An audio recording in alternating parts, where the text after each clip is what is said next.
Cette semaine à l'émission, Becky Lynch change son personnage du man pour celui de la mom. La WWE et l'argent sur le toit, le risque vaut la récompense. Tout ce gros build-up-là pour juste ça. Et en route vers Keto Double de la All Elite Wrestling et malheureusement, ça passe par un décès. Voici votre lutteur de salon.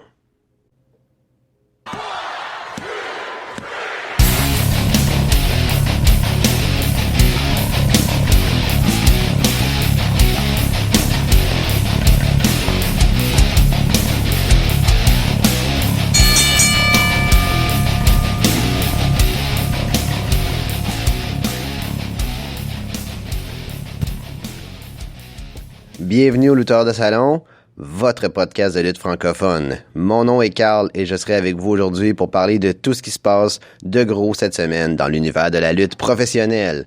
Nous sommes à l'épisode 19 et cette semaine il y a eu beaucoup de matériel et on saute tout de suite dans le vif du sujet.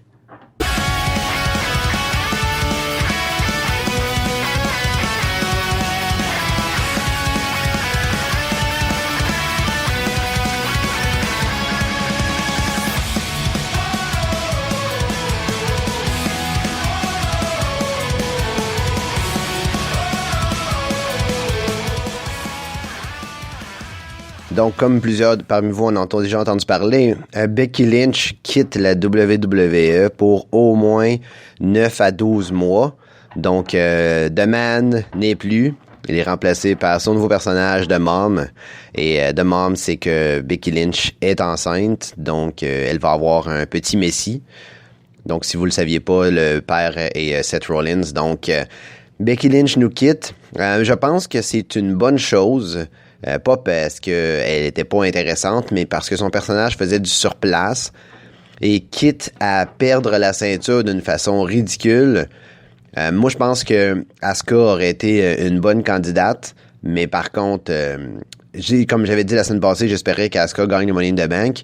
La façon qu'ils ont fait ça, c'est un peu broche à foin par contre, parce qu'ils ont fait « OK, vous avez gagné le Money in the Bank, le lendemain, à Raw, il ouvre la valise, puis la ceinture est dedans, puis Asuka est pas au courant. » Je sais pas, mais si tu prends un contrat puis que tu le mets dans une valise, un contrat puis une ceinture, c'est pas le même poids. Fait que quand tu ramasses la valise, tu te rends bien compte qu'il y a de quoi dedans. Mais au lieu de faire semblant que tout ça était pas arrangé, Becky Lynch aurait pu faire venir Asuka sur la scène et puis juste lui dire, regarde, on a pris une décision administrative et puis présentement, voici ce qui arrive. Moi, je peux plus avoir la ceinture, fait que je perds ma ceinture. Puis vu que t'as gagné, on va faire un tournoi, mais tu vas avoir la finale ou quelque chose comme ça, tu sais, quelque chose de créatif là. Au lieu de dire, ben t'as gagné la mallette, voici la ceinture. Parce que en théorie, le Money in the Bank te donne accès à un title shot. Te donne pas accès à un titre en tant que tel, à une ceinture. Tu peux pas gagner une ceinture avec le Money in the Bank. Puis c'est un peu ça que j'ai parlé beaucoup dans les dernières semaines. C'est que là, je commence à être tanné du fait que on prend nos concepts puis on change nos règlements sans aucune raison. Je peux bien comprendre que tu as inventé le Money in the Bank. Ben, inventé, c'est relatif, là. Ils ont pris des concepts qui ont un peu travaillé pour le changer. Mais bon. Tout ça pour dire qu'ils ont quand même le Money in the Bank, ils ont quand même fait un règlement, puis on dirait que c'est l'année des changements de règlement. Ils ont changé le règlement de Hell in the Cell, ils changent le règlement du Money in the Bank, et ils sont en train de changer le règlement du Royal Rumble, là. Parce que même, ils l'ont déjà fait, le Royal Rumble, mettre la ceinture en jeu dedans, ce qui est pas supposé arriver, parce que c'est pas ça le match.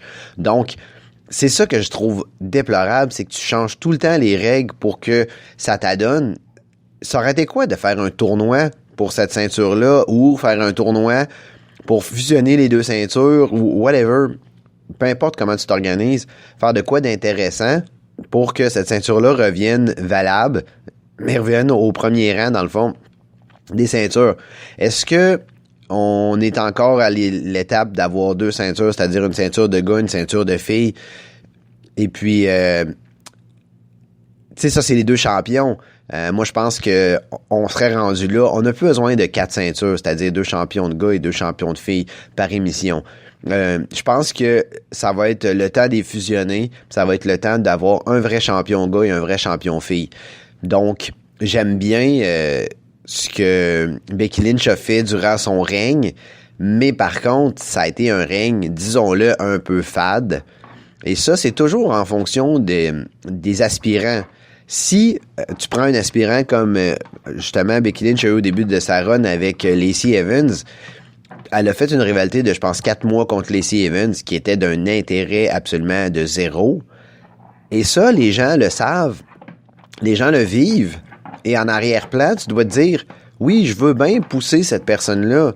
Vince, il le sait, il dit, ah, moi, je veux pousser elle, ou lui. Tu le vois bien que ça marche pas. Tire la plug. Ça lèvera jamais, là. La personne, si elle s'améliore jamais, elle ne devient pas vraiment bonne, mais ça sera jamais mieux. Donc, t'es pas gagnant là, dans cette situation-là. Là. Et puis je pense que c'est ça qu'on a eu un peu. On a eu des rivalités avec Becky Lynch, un peu en dents de scie. La seule bonne chose que je pourrais dire que j'ai vu dans ce règne-là, pis ça a été vraiment trop peu, trop tard et trop court, c'est quand elle a eu cette rivalité avec Sasha Banks qui a eu lieu au Hell in the Cell. Ce match-là était absolument époustouflant. C'était vraiment un bon match, mais ça a été un build de 3 semaines, pay-per-view, et après ça, c'était fini. Fait que ça a été la plus courte rivalité qu'elle a eue. Et puis on se disait, ben moi, vu que Sasha Banks gagne jamais de ceinture, ben elle gagnera pas. Fait qu'on n'avait pas un stress de Becky Lynch, vas-tu perdre contre Sasha Banks? Quand tu builds quelqu'un comme étant un loser, ben après ça, tu le donnes comme contender, c'est un loser. Il gagnera pas. Fait que faut faire attention à ça. Tu peux pas juste te revirer sur un scène puis faire ben moi j'aime pas lui puis 2 semaines après finalement je suis full in dessus puis je vais le mettre en premier plan à la télé. Bon, mais si tu le fais perdre non-stop là. Il y a plein de gens là qui sont comme ça là. Je veux dire, on prend juste la faction, là je change un peu de sujet, mais la faction de Zelina Vega, les gars qui sont là, ils perdent tout le temps. Mais quand ils vont arriver ensemble puis ils vont se séparer, mais ça va être des losers. Ils ont juste perdu, on les a vus perdre. Si t'es fait gagner à la télé, perdre des house-shows, c'est pas la même affaire, là. C'est sûr que là, il n'y a pas d'house-show présentement, mais quand il y a des house-shows, si je suis pas au courant, pis c'est pas canon, c'est pas grave. Mais si c'est canon, pis à tous les semaines, je vois le gars qui perd, ben c'est un loser. Je suis désolé, là. Tu sais, il y a plein de monde qui sont dans cette catégorie-là, là. Tu sais, des LIS, pis tout ça, ça gagne jamais, ce monde-là. Ça n'a pas de bon sens, là. Anyway, tout ça pour dire que Becky Lynch s'en va. Elle a annoncé ça cette semaine, dans le fond, à Raw. Et puis, je pense que ça va être le temps de faire un reset sur son personnage. Je pense que The Man est terminé. Parce que là, je veux dire, The Man, il est enceinte. C'est un peu contradictoire. Tu peux plus arriver après, puis avec ton enfant, puis dire « Oh, je suis The Man, oh yeah, je suis The Man ». Ça marchera pas, là. Ça va être terrible. Je pense qu'elle va revenir meilleure. Elle va revenir avec un nouveau personnage ou elle reviendra pas du tout. C'est ça aussi qu'il faut se poser comme question. Est-ce que c'est la fin de Becky Lynch? Est-ce que c'est la fin totale? Est-ce qu'elle a besoin de revenir? Mais c'est sûr qu'elle avait un contrat, elle a signé un contrat, je pense, de 5 ans, puis elle était dans la première année de ce contrat-là, donc là, ils peuvent pas la release pendant qu'elle est enceinte. Puis anyway, c'est la plus grande vedette qu'ils ont. Puis c'est la personne, je pense, dans les tops de vendeurs de marchandises. Donc, tu peux pas te débarrasser de Becky Lynch, là. Ça, c'est ça qui est avantageux, là. Mais c'est pas comme si la fille des Iconics tombe enceinte, là. Je veux dire, ça, il ferait pouf, puis un petit kick, puis elle serait partie. Fait que, je sais pas qu'est-ce qu'ils vont faire avec cette situation-là. Je sais pas si Seth Rollins est assez solide tout seul pour tenir les rênes du couple pis pour faire rentrer l'argent ou whatever. Je sais pas si Seth Rollins va tomber dans un spin. Moi, je pense qu'il aurait dû utiliser ça. Parce que vu que c'est rendu un messie pis toute l'affaire, son enfant, ça va être le fils de Dieu. Tant qu'à utiliser le ridicule puis utiliser la situation, mais là, à ton avantage, écoute, le messie qui a un enfant, c'est merveilleux, ça, là. Comme il y a de quoi faire avec ça. Mais bon, je sais pas c'est quoi leur plan. Puis, tu sais, je veux dire, à un moment donné, Seth Rollins aussi va faire du surplace. Parce que lui, il a une crew, sa crew, elle tombe tout le temps. Les gars, ils se blessent tout le temps. Et AOP, ils sont tout le temps blessés, ils sont jamais là. Je veux dire, c'est pour ça qu'ils leur mettent jamais de ceinture ou ils leur font jamais faire des grosses rivalités. Ils savent qu'ils vont se casser quelque chose tout le temps. Fait que, tu sais, moi, je pense qu'il pourrait partir un culte un peu à la Dark Order, qui sont rendus comme 10. Ça serait intéressant. Fait que là, on sait pas ce qu'ils vont arriver avec ça, mais c'est un changement drastique.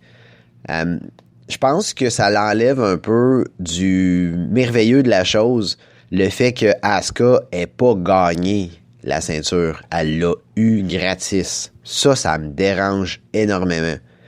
Parce que si t'es down sur quelqu'un puis tu dis, OK, cette personne-là, c'est mon cheval de bataille puis je m'en vais avec lui, tu peux pas non plus arriver puis attends, là, une ceinture, je te la donne. Tu peux pas te donner une ceinture. Moi, je trouve ça inacceptable, le fait de donner une ceinture. Il faut que tu aies une situation où tu te bats pour la ceinture, ou il y a un tournoi ou whatever, puis que finalement, tu gagnes la ceinture.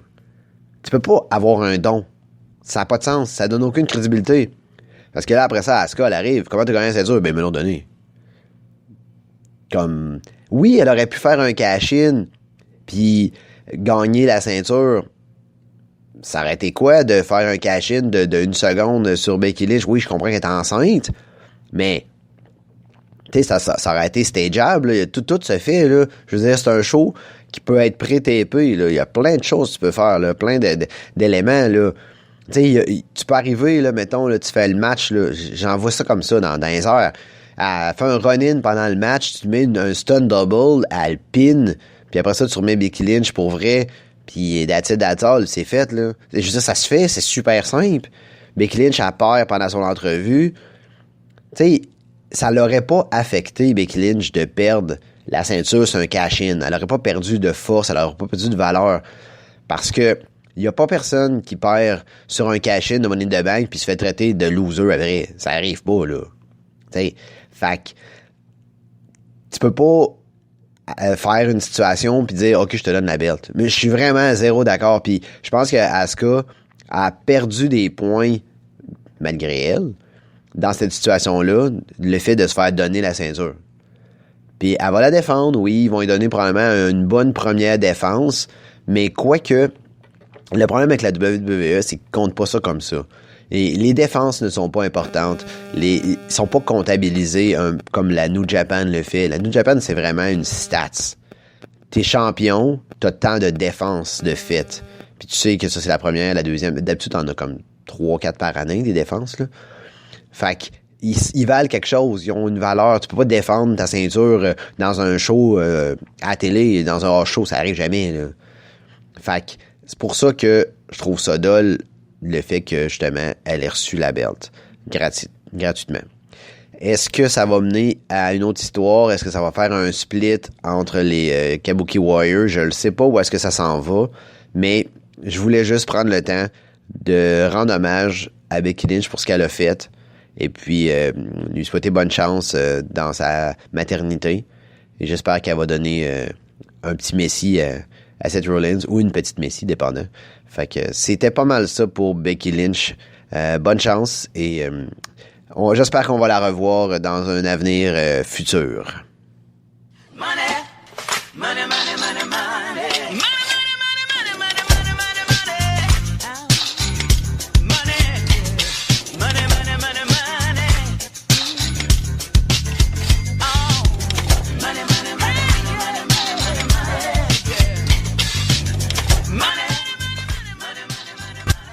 Quel match incroyable, Money in the Bank.